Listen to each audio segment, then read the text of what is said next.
selamat datang di Rabi Bindo, rangkuman berita seputar Indonesia. Saya Rizka dan saya Catherine. Kami berdua akan membawakan berita terkini, terhangat, dan menarik untuk Anda semua. Nah, hari ini aku mau nanyain dulu nih kabar Catherine. Gimana kabar Catherine? Aku baik-baik aja sih, Riz. Kalau kamu gimana nih kabarnya? Aku alhamdulillah hari ini kabar aku baik banget. Dan aku sangat semangat karena hari ini aku dan Catherine akan membawakan berita Rabi Bindo.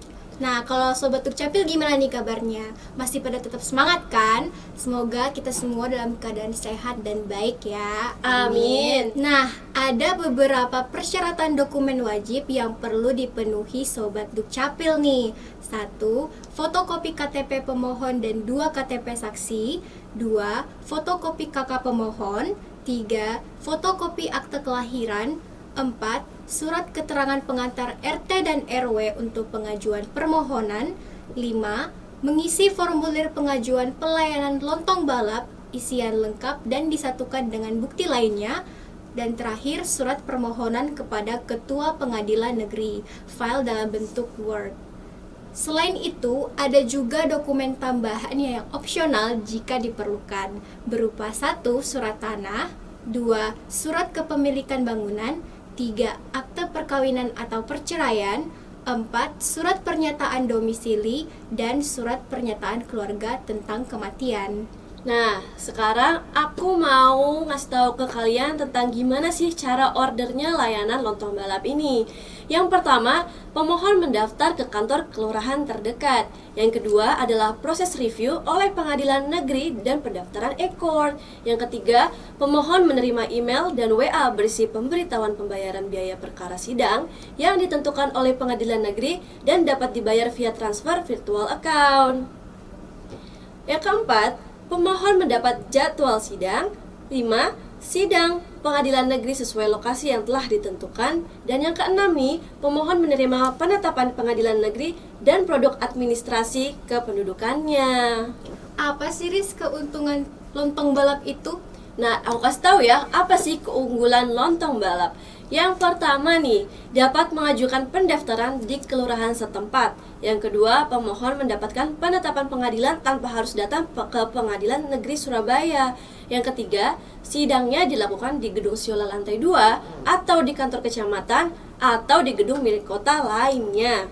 Yang keempat adalah dokumen kependudukan serta penetapan pengadilan yang dimohonkan dapat selesai dalam waktu 1 hari saja. Oh, jadi adanya inovasi lontong balap ini memudahkan banget ya, Riz? Betul. Buat Sobat Dukcapil, jangan lupa untuk meminta surat pengantar RT dan RW setempat sebelum berangkat ke kecamatan atau ke kelurahan ya.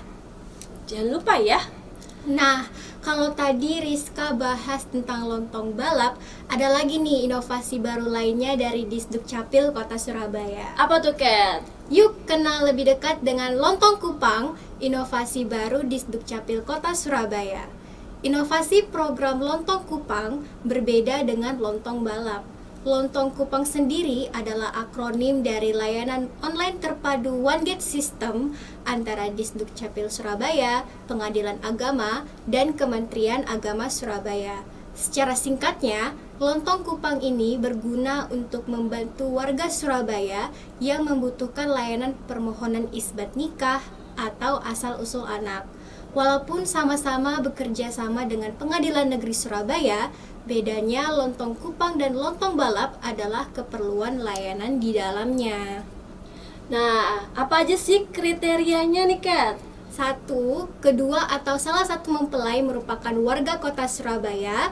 2. Sudah cukup usia menikah, yaitu di atas 19 tahun. 3. Tidak sedang terikat perkawinan dengan orang lain. 4. Peristiwa nikah siri masih dalam lingkup kota Surabaya. 5. Beragama Islam. Dan terakhir, kedua mempelai masih hidup. Untuk persyaratan ordernya gimana sih, Riz? Nah, aku kasih tahu ya bagaimana persyaratan ordernya. Yang pertama adalah surat permohonan isbat nikah yang bisa didapatkan di kelurahan.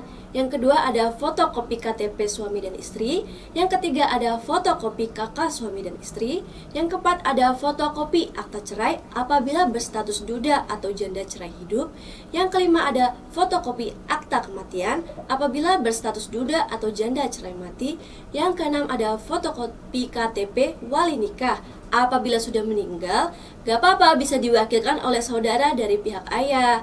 Yang ketujuh ada fotokopi KTP saksi 1 dan saksi 2. Yang kedelapan, surat keterangan pencatatan status pernikahan di KUA tercatat atau tidak. Yang kesembilan ada panjar biaya perkara. Dan yang terakhir nih, pas foto ukuran 2x3 sebanyak 3 lembar dan ukuran 4x6 sebanyak 1 lembar yang masing-masing berlatar belakang biru. Untuk alurnya sendiri, pemohon dapat melakukan permohonan di kelurahan sesuai domisili. 2. Verifikasi berkas oleh Disduk Capil Surabaya, Dinsos, Kemenak, dan Pengadilan Agama.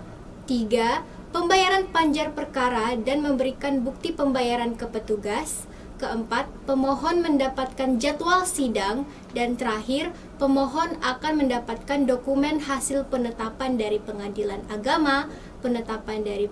Agama, buku nikah dari KUA, serta KK, akta kelahiran, catatan pinggir perubahan akte kelahiran, dan KTP elektronik dari Disduk Capil Kota Surabaya. Nah, Sobat Dukcapil udah ngerti belum perbedaannya lontong balap dan lontong kupang?